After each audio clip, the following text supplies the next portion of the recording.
When life doesn't look like you thought it would, do you still believe you are in control of your destiny? Or have you quietly surrendered that power to circumstance, disappointment, and unseen fear without ever admitting it to yourself? Most people never ask themselves that question with honesty. They allow life to unfold around them and then mistake the unfolding for fate. They say they believe. They tried, they hoped. But beneath those words there was never a fixed decision, never a disciplined mental position, never a burning desire sharp enough to dominate fear. They confuse wishing with willing, dreaming with deciding. And when life deviates from the image they once carried in their mind, they call it failure, bad luck, betrayal by the world. Napoleon Hill would say something far more unsettling, that life is reflecting back to them the exact nature of their dominant thoughts, their untrained emotions, and their lack of definiteness of purpose. There is a quiet moment that comes to every person who thinks deeply enough. It is the moment when they realize that the life they are living is not the life they imagined they would be living. It may come at 30 or 50 or 70. It may arrive in the silence after a long workday or in the stillness of a sleepless night. In that moment, the mind reaches backward to the promises once made to itself, the visions once held with intensity, and it asks an unspoken question: where did it all go? But that question is usually aimed outward, at the economy, at other people, at missed opportunities.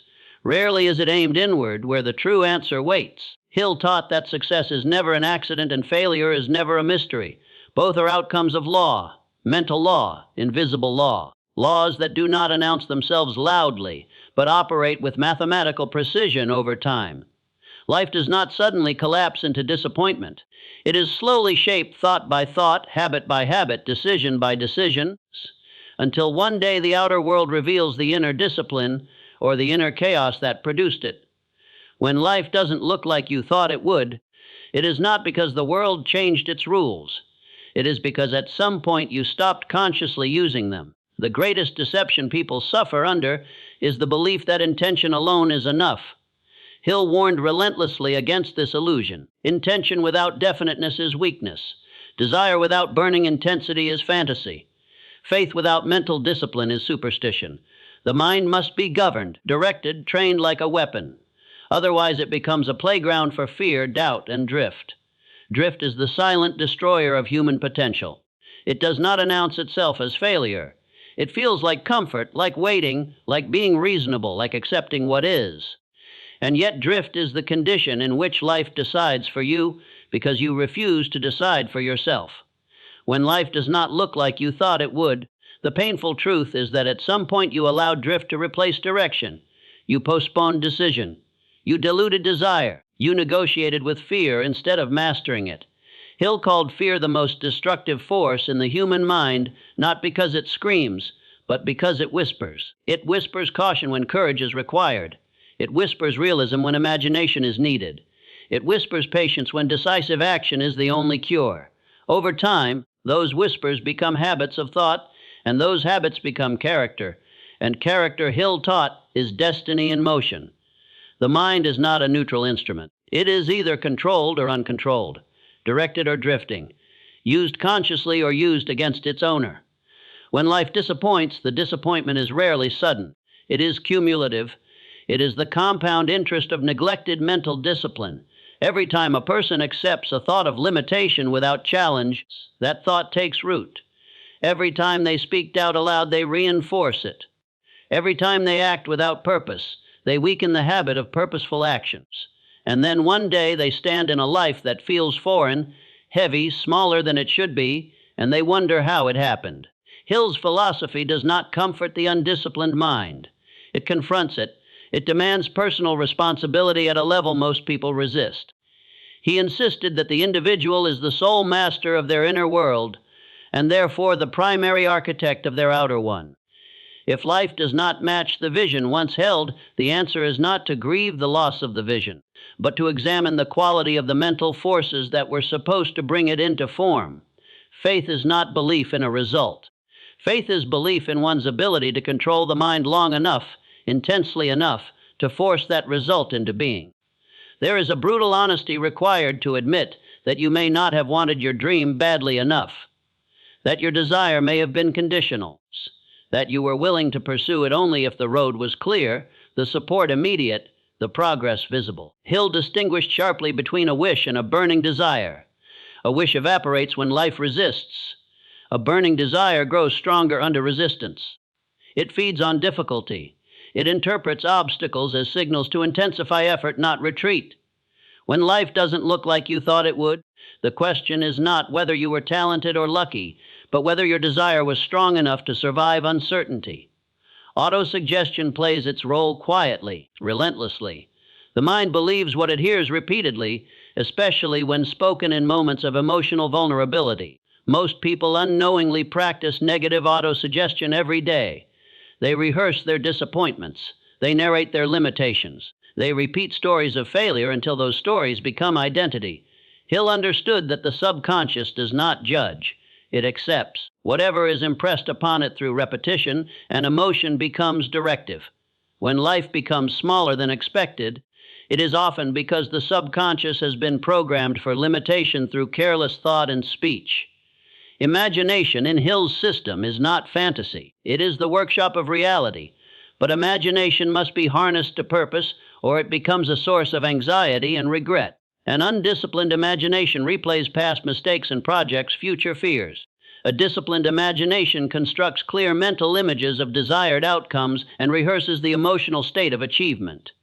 When life disappoints, many people stop imagining altogether, believing it is safer not to hope. Hill would say that this is the final surrender. To stop imagining is to stop creating. The world then fills the vacuum with whatever circumstances are most convenient. Decision is the axis upon which everything turns. Hill observed that successful people reach decisions quickly and change them slowly, while unsuccessful people do the opposite. Indecision is not harmless. It is a habit of surrender. Each time you delay a decision, you strengthen the muscle of avoidance. Life then moves forward without your conscious direction. Opportunities pass unnoticed because the mind is not prepared to recognize them.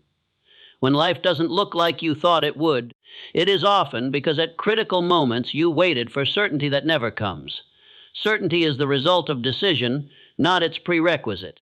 Persistence is the visible expression of invisible faith. It is not stubbornness. It is controlled endurance rooted in belief. Hill made it clear that persistence is the quality that transforms average ability into achievement. Without it, the mind collapses under pressure. With it, obstacles become temporary.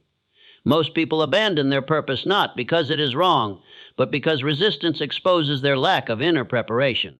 When life deviates from expectation, persistence determines whether that deviation becomes a detour or a dead end. Self-discipline is the silent guardian of purpose. It governs emotion, appetite, time, and attention. Without self-discipline, desire leaks away through distraction. Faith becomes fragile. Imagination loses focus. Hill did not romanticize struggle. He understood that greatness demands restraint. It demands the ability to say no to immediate comfort in service of long-term vision. When life feels chaotic or disappointing, it is often because discipline has eroded, leaving the mind vulnerable to impulse and reaction. Fear mastery is not the elimination of fear. It is the refusal to obey it. Hill identified specific fears that dominate the human mind: fear of poverty, criticism, ill health, loss of love, old age, death. These fears do not disappear through denial. They are mastered through understanding and purposeful action. When life does not align with expectation, fear often seizes control, convincing the individual to lower their aims, compromise their standards, and accept less than they once demanded of themselves. In doing so, they reinforce the very conditions they fear. There is a hidden turning point in every life where a person either accepts responsibility for their mental world or relinquishes it permanently. Hill believed that most people never reach this point consciously. They drift through it, unaware that a decision was required. They become reactors instead of creators. When life disappoints them later, they feel betrayed, not realizing that the betrayal occurred when they stopped directing their own thoughts with authority. Success, as Hill defined it, is not measured by external symbols alone. It is measured by the degree of control one exercises over their own mind. Has external achievement without internal mastery is fragile. It collapses under pressure. Internal mastery, even without immediate external reward, is power accumulating. When life does not yet reflect your vision, the question is whether you are strengthening the inner forces required to sustain that vision when it arrives. The universe, Hill suggested, responds to clarity, intensity, and persistence. Vague desire produces vague results. Weak faith produces inconsistent outcomes. Undisciplined thought produces chaotic experience. Life is not punishing you when it resists. It is testing the firmness of your mental posture.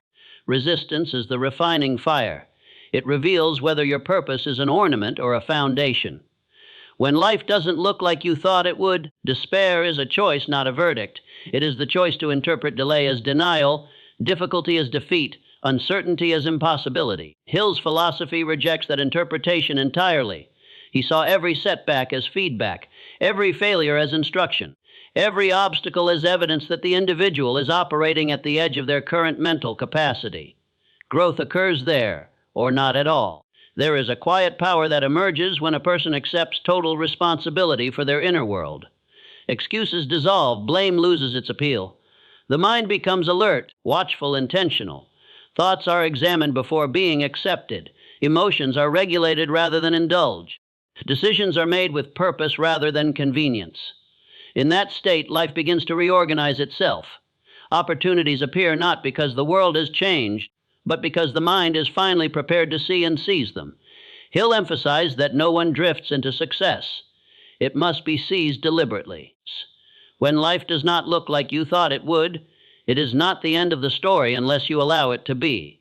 It is an invitation to reassert mental authority, to refine desire into something unbreakable, to rebuild faith on discipline rather than hope, to train the imagination to serve purpose rather than fear. This moment, uncomfortable as it is, contains the raw material of transformation. Discomfort sharpens awareness. Disappointment exposes illusions. If you have the courage to remain conscious rather than numb, to examine rather than escape, to decide rather than delay, then this divergence between expectation and reality becomes the starting point of genuine power. Hill would say that life is not asking you to give up your vision. It is asking whether you are finally willing to become the kind of person capable of sustaining it. And so the question returns, deeper now, heavier, unavoidable.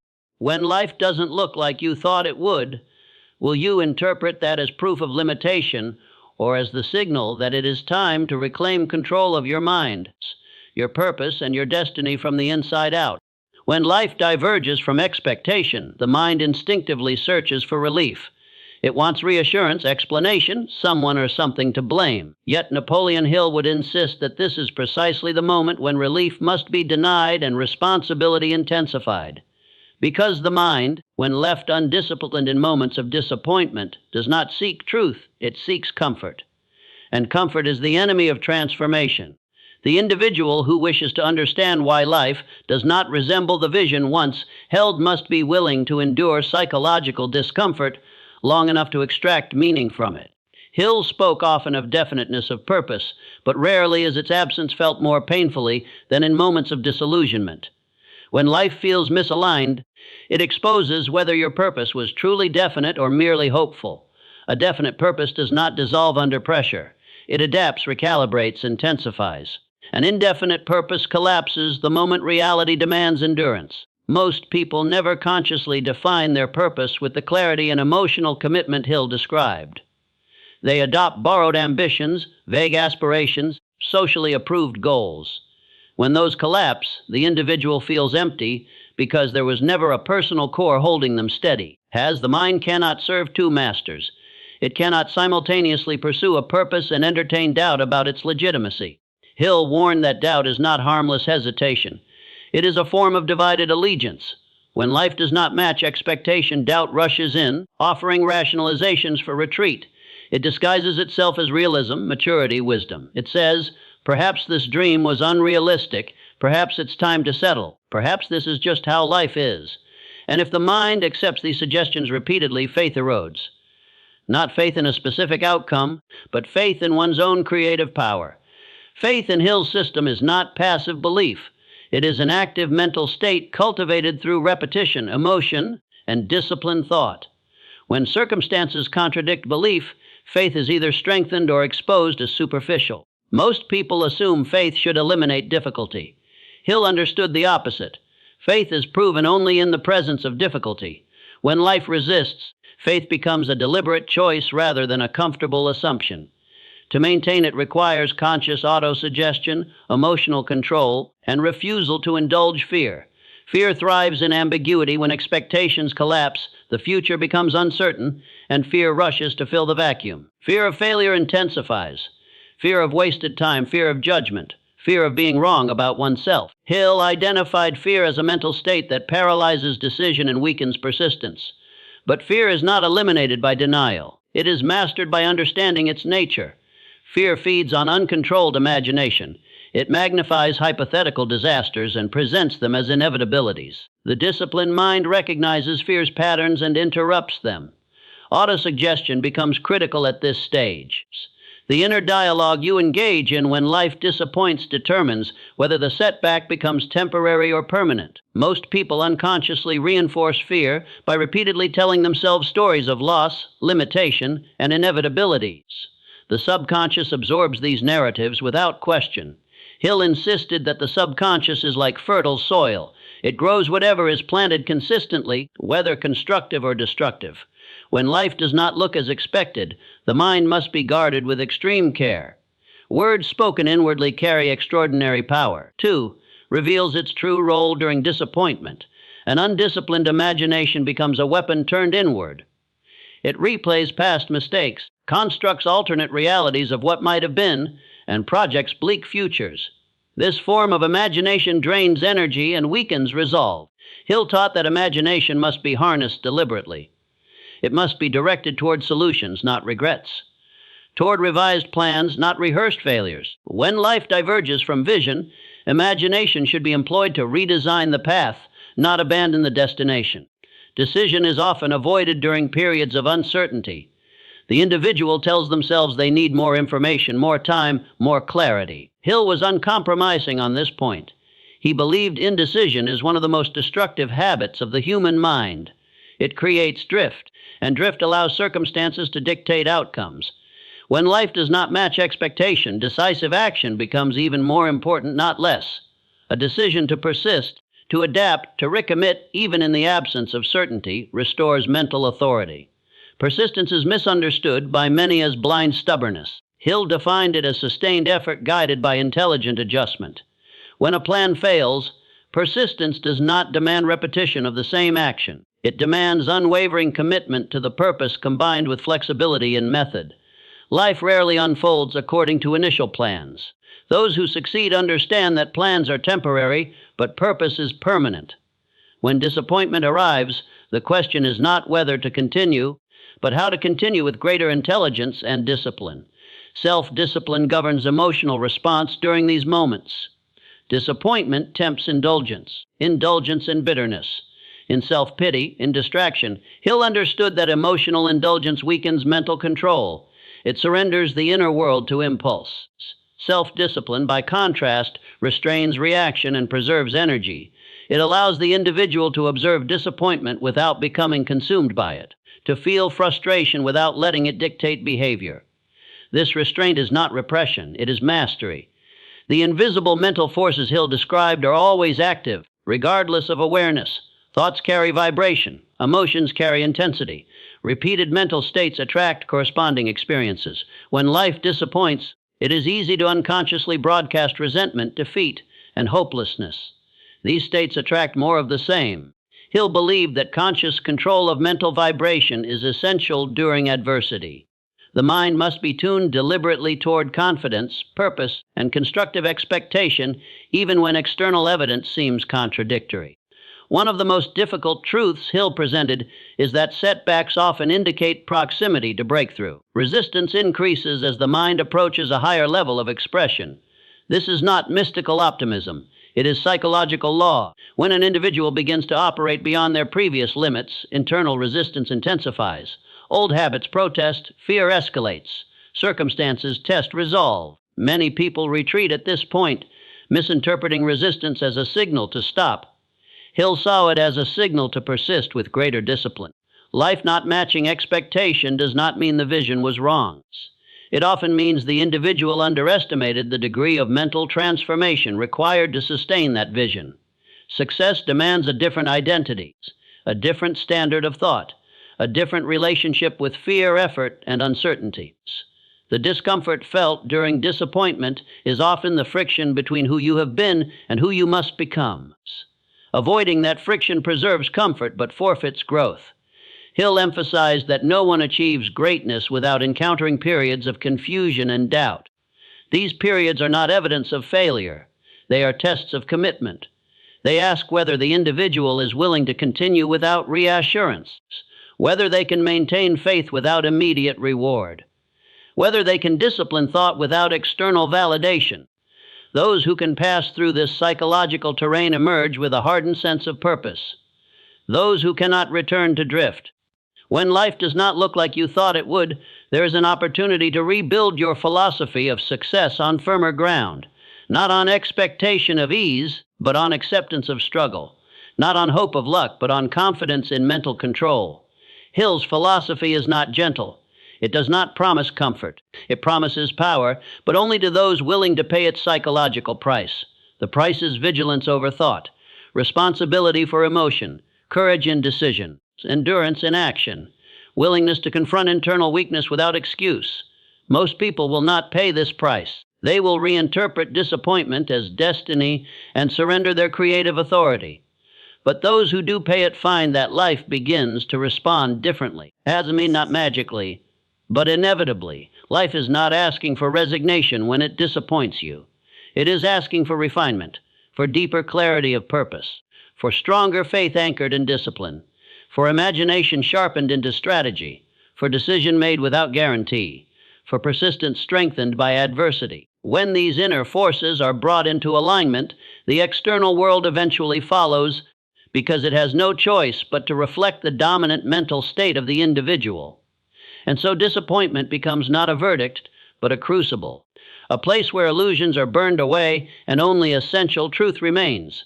The individual who emerges from it consciously does not return to the same life, even if the circumstances initially appear unchanged, because the mind that perceives those circumstances has been altered. And once the mind changes, destiny is no longer a matter of chance, but of law in motion. There is a point in every prolonged struggle where the mind begins to bargain with itself. Not loudly, not dramatically, but in quiet concessions that feel reasonable in the moment. This is the stage Napoleon Hill understood with disturbing clarity. He knew that long before a person abandons their purpose, they abandon the discipline required to protect it. They loosen their mental guard. They allow exceptions. They justify delay. And in doing so, they unknowingly begin the process of self-defeat while still believing they are being practical. When life refuses to conform to expectation for an extended period, emotional fatigue sets in. The effort required to maintain belief without visible reinforcement begins to feel heavy. At this stage, many people mistake exhaustion for insight. They conclude that their earlier ambition was not that their current restraint is wisdom. Hill warned against this psychological trap. He observed that true wisdom does not diminish desire, it refines it. When desire weakens under pressure, it is not maturing, it is dissolving. The human mind seeks patterns. When repeated effort does not produce immediate results, the mind looks for explanations. Without discipline, it defaults to explanations that preserve ego while sacrificing purpose. It says the system is rigged, the timing is wrong, the world is unfair. These explanations feel comforting because they remove responsibility. But Hill insisted that responsibility is the very source of power. The moment responsibility is surrendered, creative authority disappears. Life then becomes something that happens to you, not something you shape. Hill's concept of the mastermind principle is often misunderstood as merely collaboration. In reality, it is a psychological alignment. It is the fusion of minds toward a definite purpose. When life disappoints, many individuals isolate themselves mentally, withdrawing from stimulating ideas and reinforcing their own doubts. This isolation weakens the mental field in which imagination and faith operate.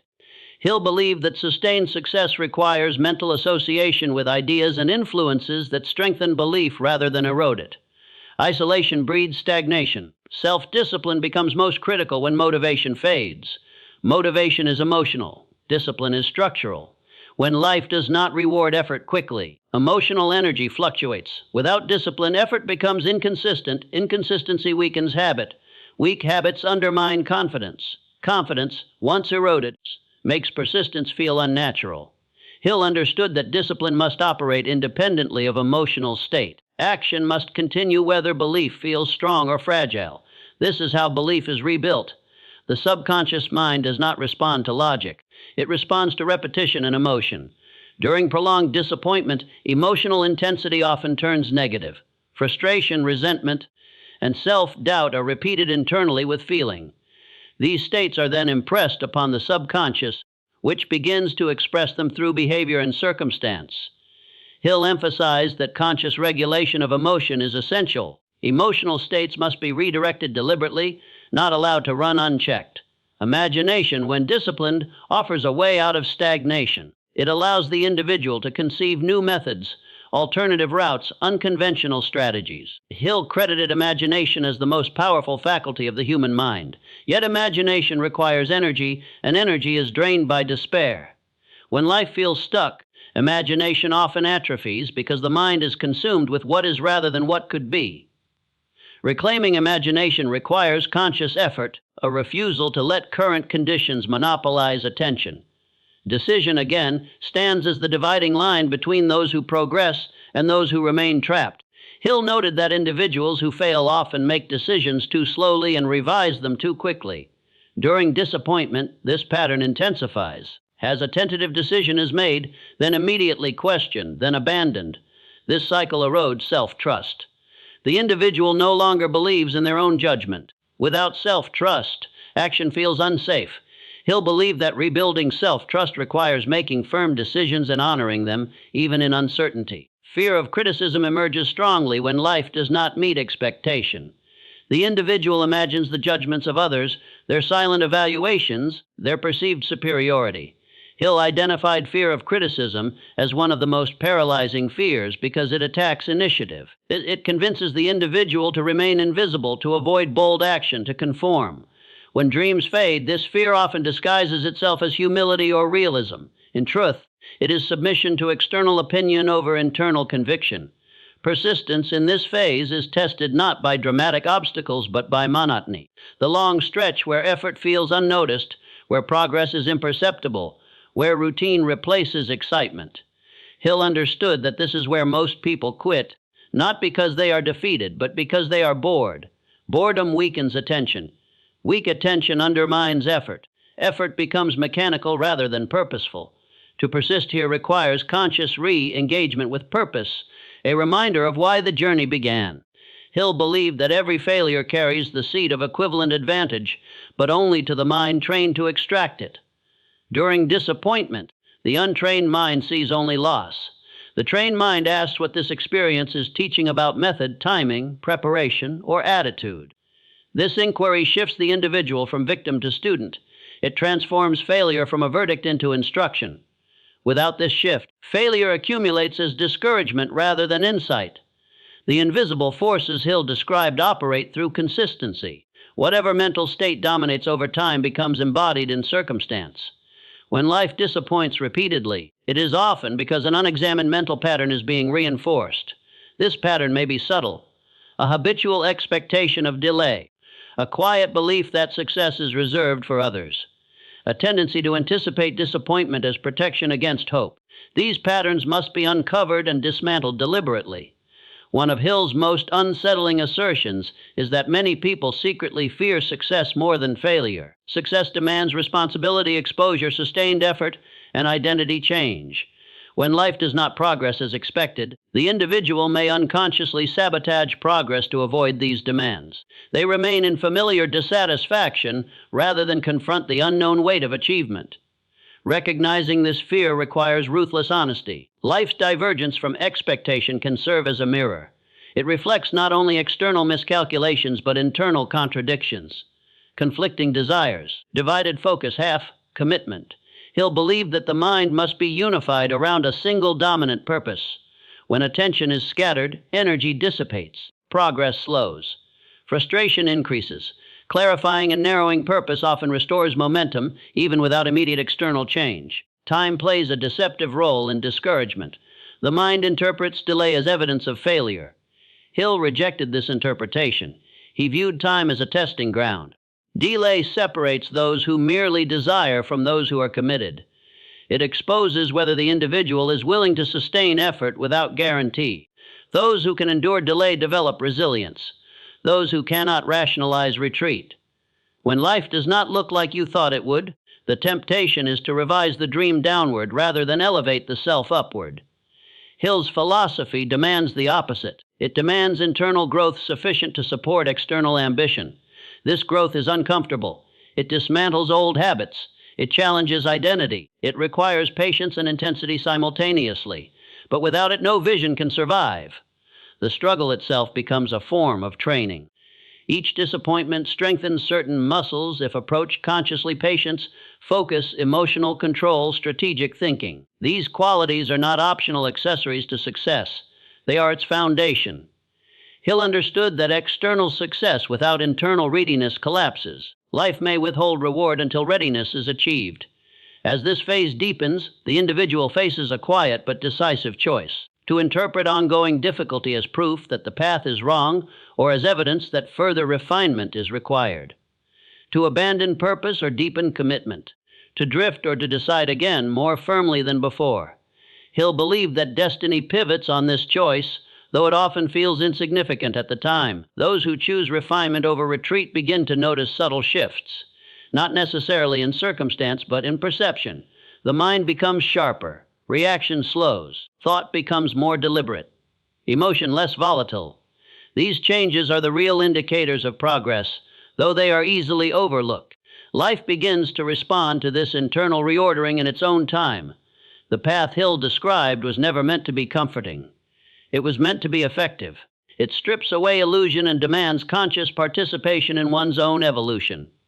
When life does not resemble expectation, it is not an invitation to surrender ambition. It is an invitation to elevate discipline, clarify purpose, and reclaim authorship over the mental forces shaping experience. In this space where disappointment and determination coexist, the individual either emerges stronger or dissolves into resignation. There is no neutral outcome.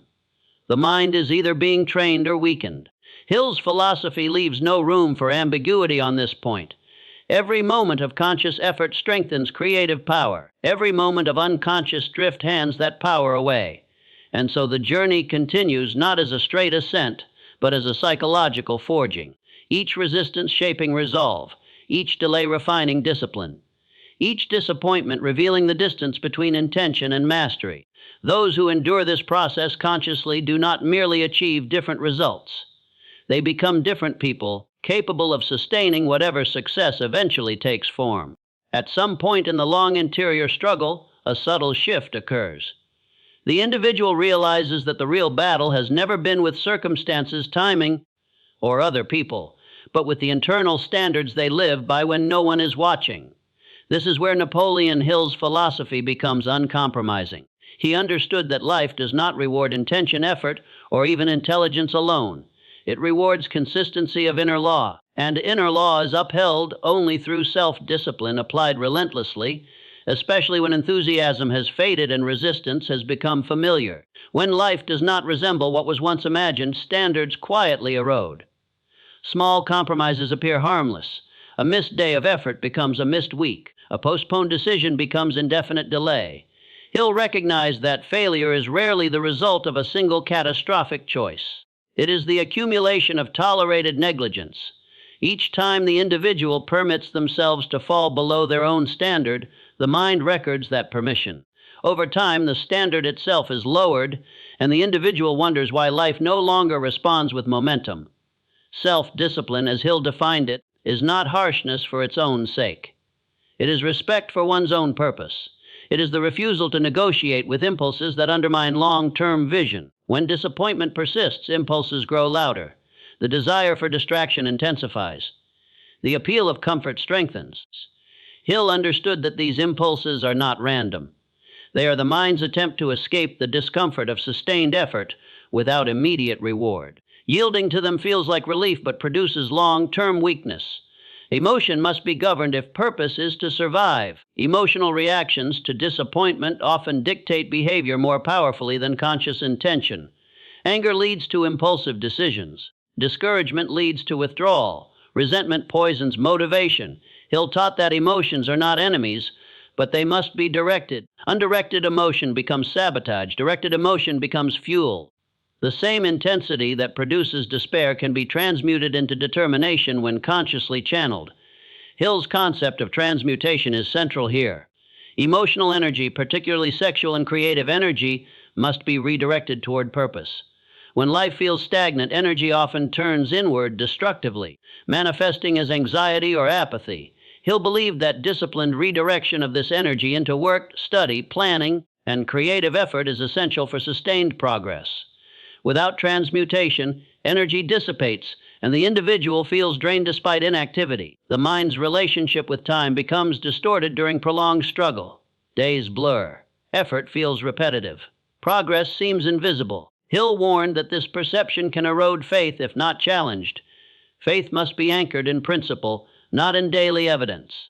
The laws governing success operate over time scales longer than the impatient mind prefers. To abandon faith because results are delayed is to misunderstand the nature of growth.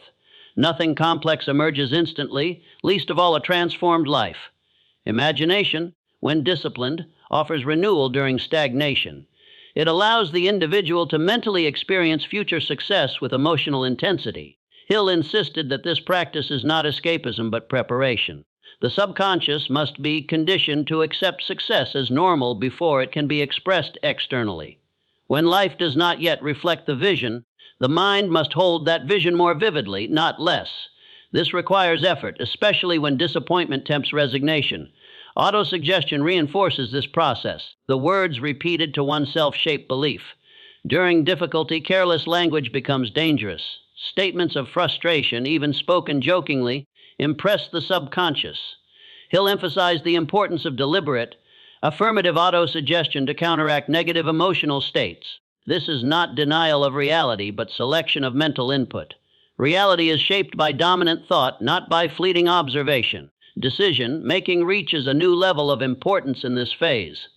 Hill observed that many individuals decide to quit long before they consciously admit it. They reduce effort. They avoid risk. They disengage emotionally. This quiet withdrawal feels less dramatic than quitting outright, but it is more destructive because it prolongs drift. To decide again, consciously and firmly, is to reclaim control. This decision must be made without guarantee of success. Its power lies in commitment, not prediction. As persistence now becomes less about endurance and more about identity. The individual who persists does so not because they expect immediate rewards, but because persistence has become who they are. Hill believed that character is formed through repeated action under pressure. Each time the individual acts in alignment with purpose despite discomfort, character is strengthened. This internal strengthening precedes any external breakthrough. Fear evolves at this stage. It becomes subtler, more intellectual. Fear of wasting life. Fear of being wrong about one's path. Fear of realizing that effort may not lead where expected. Hill acknowledged these fears, but refused to grant them authority. He insisted that fear must be met with action, not contemplation. Action dissolves fear by restoring a sense of agency. Inaction allows fear to expand unchecked. One of Hill's most challenging ideas is that the individual must learn to love the process rather than fixate on the outcome. Not in a sentimental way, but in a disciplined acceptance that growth occurs through effort itself. When life does not look like expected, fixation on outcome produces bitterness. Engagement with process produces resilience. The mind that learns to value effort as evidence of growth becomes less vulnerable to discouragement. The invisible forces governing success respond to alignment. When thought, emotion, and action move in the same direction, resistance diminishes. When they conflict, effort feels heavy. Hill believed that much frustration arises from internal contradiction, wanting success while fearing its demands, desiring change while clinging to comfort. Resolving these contradictions requires honest self-examination. It requires asking not what is desired, but what is being avoided. Life's refusal to conform to expectation often exposes areas of avoidance, tasks postponed, conversations avoided, skills neglected. Hill taught that clarity returns when avoidance ends.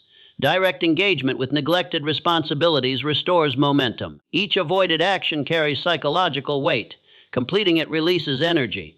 Progress is often unlocked not by grand strategies, but by confronting what has been repeatedly postponed. As discipline deepens, perception shifts again. The individual begins to see order where chaos once appeared. Patterns emerge. Mistakes become instructive rather than humiliating. The mind grows quieter, less reactive. Confidence becomes less dependent on external validation. These changes are subtle but profound. They signal that the inner laws Hill described are being brought into harmony. Life may still not resemble the original vision at this stage. External change often lags behind internal transformation. Hill emphasized patience here. To demand immediate proof of progress is to revert to outcome dependency. The real proof lies in increased self-control, clarity, and consistency. These are the foundations upon which sustainable success is built. In this phase, the individual is no longer asking whether they should continue. They are asking how to refine further. The struggle has become purposeful. Resistance is no longer interpreted as rejection, but as instruction. Life becomes a dialogue rather than an adversary. Each challenge communicates what must be strengthened next. This is the quiet middle of transformations, where nothing dramatic appears to be happening, yet everything essential is being constructed. Hill understood that most people abandon the process here, mistaking silence for stagnation. Those who remain, who continue to apply discipline without applause, begin to embody a different standard of being. And life, governed by law rather than sentiment, eventually responds to that standard with corresponding opportunity. There comes a stage in this long inner journey where the individual is forced to confront a truth far more unsettling than failure itself, that much of what they once called effort was incomplete commitment. Not because they were lazy, but because they were divided. Napoleon Hill understood that divided energy is the greatest silent drain on human potential. When life does not unfold as imagined, it exposes where commitment was conditional, where discipline was situational, where belief depended too heavily on external reassurance. At this stage, excuses no longer provide relief. The mind has matured past self-deception. It senses, often uncomfortably, that something deeper is required. Not more information, not new inspiration, but a restructuring of identity. Hill believed that success demands a definite mental posture, a way of thinking so habitual that it persists regardless of circumstance. Until that posture is achieved, life remains unstable, inconsistent, and resistant. The individual begins to notice how often they negotiate with their own standards, how frequently they rationalize delay, how subtly fear influences decision-making while disguising itself as caution. Hill insisted that fear rarely announces itself honestly. It speaks through logic, practicality, and concern. It advises moderation when intensity is required. It suggests retreat when persistence is necessary. Mastery at this stage requires recognizing fear's voice, even when it sounds reasonable. Faith must now be internalized beyond emotion. Earlier, faith may have been sustained by enthusiasm or hope. Now it must be sustained by principle. Hill defined faith as a state of mind that can be induced through autosuggestion and controlled thought. This faith does not depend on mood. It is not shaken by temporary failure.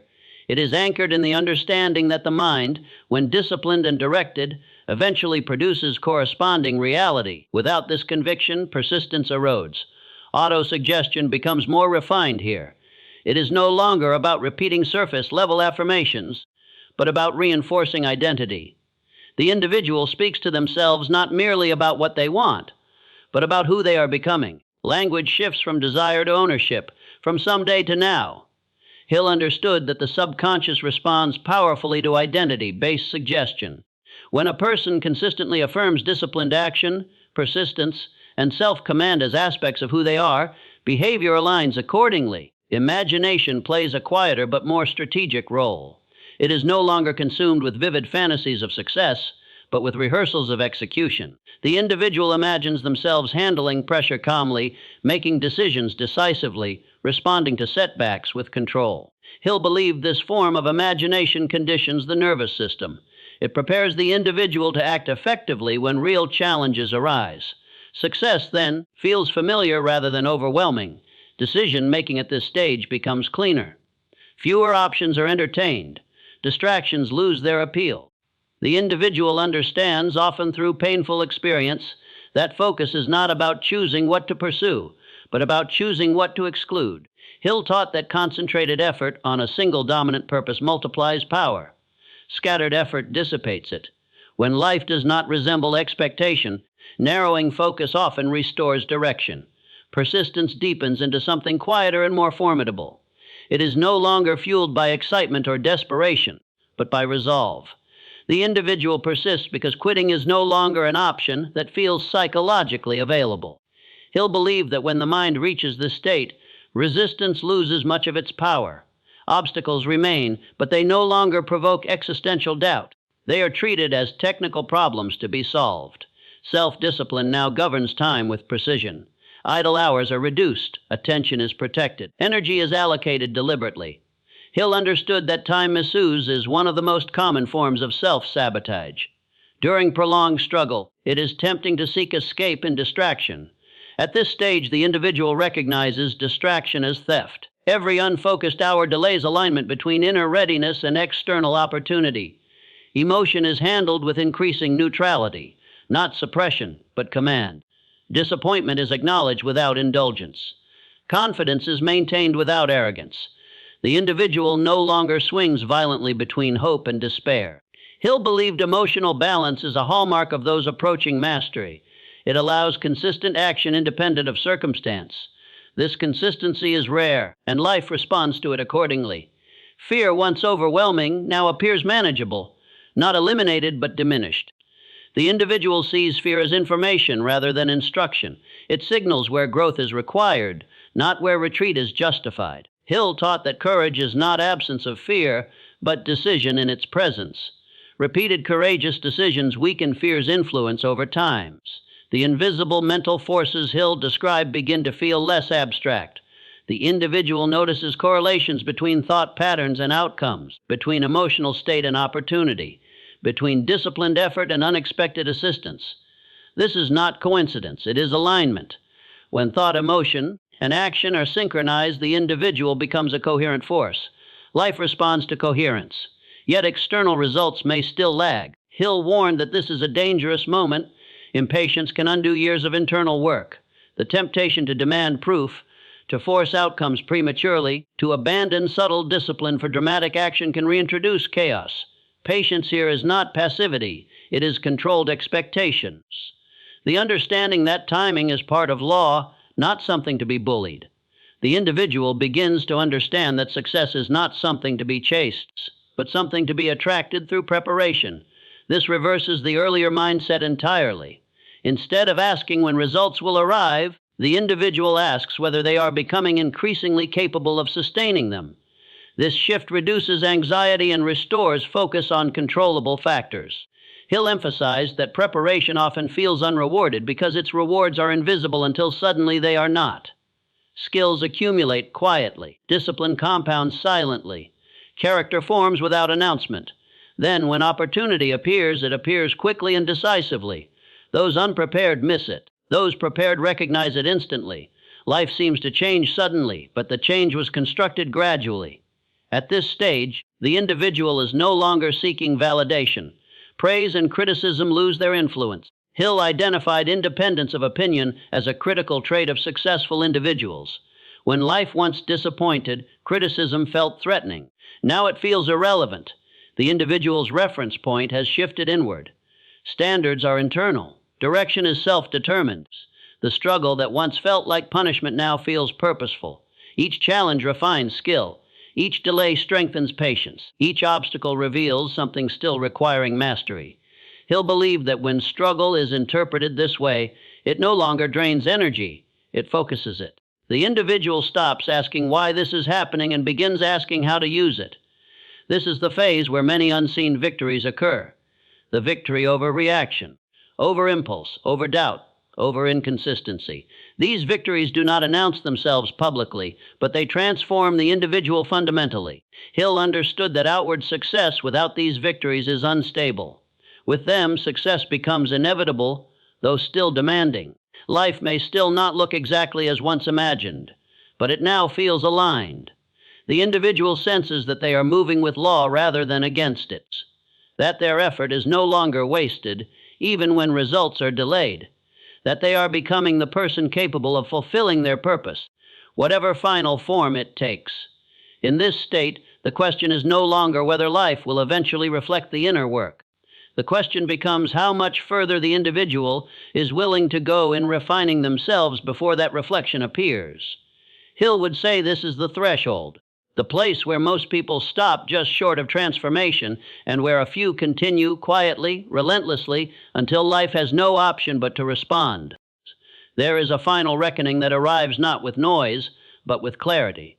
It is the moment when the individual understands, without illusion or escape, that no further insight is coming to save them, no external event will suddenly grant permission, and no circumstance will ever remove the necessity of personal command. Napoleon Hill's philosophy converges here, not as inspiration but as judgment. Life has already revealed everything required. What remains is choice. At this stage, the mind is stripped of excuses.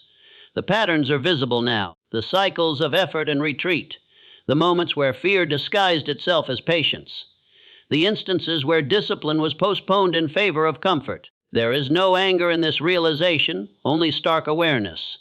Hill would say this is the moment of mental maturity, the moment when the individual stops asking life to be easier and begins demanding more of themselves. Success, as Hill defined it, has never been about arrival. It has always been about authority. Authority over thought, authority over emotion, authority over decision, authority over persistence. When life did not look the way you thought it would, it was not a punishment, it was exposure. Exposure of where authority was absent, inconsistent, or conditional. That exposure was not meant to discourage you. It was meant to awaken you. The illusion that time will resolve indecision dissolves here. Time resolves nothing without direction. Years pass whether the mind is disciplined or chaotic. Hill emphasized that drift is not neutral. Drift compounds. The person you are becoming is being shaped right now by the standards you tolerate, the thoughts you repeat, and the actions you avoid. Destiny is not waiting for you in the future. It is forming quietly in the present. There is no longer any value in rehearsing disappointment. That story has been told enough times. Repetition has only strengthened its hold. Hill would insist that the mind must now be redirected with force, as not gently persuaded. A dominant purpose must be reaffirmed, not as a hope, but as a command. Not as something you would like to see happen, but as something you have decided will happen, regardless of how long it takes or how uncomfortable the process becomes. Faith at this level is no longer emotional. It is structural. It is built into routine, habit, and identity. You do not feel faith. You enact it. Every disciplined action is an expression of faith. Every refusal to indulge fear is faith. Every decision made without guarantee is faith. Hill made it clear that faith becomes real only when it governs behavior, not when it comforts thought. Autosuggestion now becomes an act of mental enforcement. You do not speak kindly to yourself. You speak truthfully. You remind yourself of who you are choosing to be, and you hold yourself to that standard without negotiation. The subconscious must be impressed daily with certainty and command. Weak language produces weak outcomes. Indecisive thought produces delayed results. Precision of inner dialogue becomes non-negotiable. Imagination, once used to escape, is now used to prepare. You imagine yourself executing with discipline when resistance appears. You imagine yourself remaining composed when outcomes are delayed. You imagine yourself acting decisively while others hesitate. This mental rehearsal conditions your nervous system to obey rather than react. When the moment of opportunity arrives, you do not rise to it emotionally. You meet it as something familiar. Decision reaches its final form here. Not a temporary decision, but a permanent one. A decision about the kind of person you will be regardless of circumstance. Hill believed that once this decision is made, the mind reorganizes itself around it. Doubt loses its influence. Distraction loses its appeal. Excuses feel foreign. This is not because life becomes easier, but because the standard has changed. Persistence now becomes relentless, not dramatic. There is no emotional surge, no heroic feeling. Just steady, controlled effort applied daily. Hill emphasized that this is the rarest quality because it offers no immediate reward, but it is also the most powerful. Persistence outlasts resistance. It exhausts obstacles. It forces alignment between intention and result through sheer continuity. Self-discipline becomes the foundation of identity. You no longer ask whether you feel like doing the work. That question is irrelevant. The work is done because it is who you are. Emotion no longer votes on action. This is where most people fail, because they want success to feel good before it becomes real. Hill understood that it becomes real only after discipline has become automatic. Fear may still appear, but it no longer controls direction. It is observed, acknowledged, and overridden. You do not wait for confidence. You generate it through action. Hill taught that confidence is a byproduct of self-command, not a prerequisite. Each decisive act weakens fear's authority. Over time, fear becomes background noise rather than a governing force. The invisible mental laws are now working in your favor, not because you believe in them abstractly, but because you are aligned with them behaviorally. Your thoughts are controlled. Your emotions are directed. Your actions are consistent. Life responds to this alignment with opportunity, often suddenly, often unexpectedly. What appears as luck to others is simply the delayed reflection of long-applied law. And now there is only one question left, and it cannot be avoided any longer. Will you accept full responsibility for the life you are creating from this moment forward, without complaint, without excuse, without delay? Not tomorrow, not when conditions improve. Now, because every moment you hesitate, you are choosing drift. Every moment you delay decision, you are surrendering authority. This is the line Napoleon Hill draws without apology. On one side are those who continue to analyze, hope, and wait. On the other are those who decide, discipline themselves, and persist regardless of uncertainty. No one crosses this line accidentally. It requires commitment that is total, not partial. It requires accepting that you are the cause, not the victim, that your mind is the battlefield, and self-command is the price of victory. Life will not announce when it is ready to reward you. It will test whether you are ready to command yourself. It will watch how you think when no one is listening, how you act when no one is applauding, how you persist when no one promises results. And then, only then, it will respond. So decide now, decide with finality. Decide that you will no longer live at the mercy of untrained thought, unmanaged emotion, or postponed action. Decide that your purpose is not negotiable, your discipline is not conditional, and your responsibility is total. Commit to mastering your mind, governing your behavior, and persisting until life has no option but to align with the standard you have chosen. Because when you leave this moment, nothing external will have changed. The world will look the same. Circumstances will remain uncertain. But if you decide fully, something irreversible will have occurred within you. And from that point forward, every thought you control, every action you discipline, every fear you override will be shaping a destiny that no disappointment, delay, or resistance can stop. Take responsibility, make the decision, enforce the discipline, persist without negotiation, and claim authorship over your life, not someday, not gradually, but now.